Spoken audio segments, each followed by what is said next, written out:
За кратко време, општина Делчево се надева да врати половина од долгот кој во моментов изнесува 197 милиони денари или речиси еден општински буџет. Иако од почетокот на мандатот дел од долгот е вратен, сепак општината не е во можност сама да ги врати долговите кои со години се трупале, па за да се земе малку воздух се надева на ветените пари од државата. Како општина и самите спомнавте дека со години назад сме со блокирана сметка, долгот на општината е околу 200 милиони денари, 197 милиони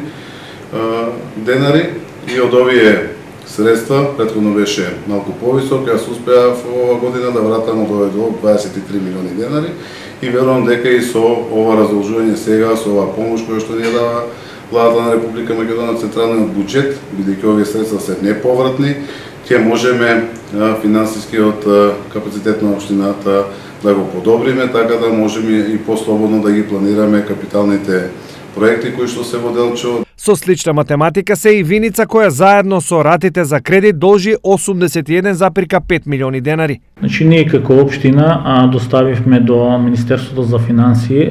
целокупниот долг кој што го има општина Виница. Очекуваме дека долгот кој што општина Виница во главно најголем долг има отужени средства, тоа е спрема АД Пелагонија, тоа е изградба на плоштадот Ангел Винички и на улици, како и од 5 милиони и 700 илјади денари и 1 милион и 300 илјади денари отужени средства од страна на Елем. Очекуваме дека барем 51% или некаде околу 3 милиони и 500 и 600 илјади денари ќе добие и општина Виница. Со ребалансот на буџетот државата планира да издвои 50 милиони евра, пари кои ќе бидат наменети за враќање на дел од долговите на општините. Определба на владата е да даде шанса на сите општини да можат да излезат во пресрет на барањата на граѓаните. И токму затоа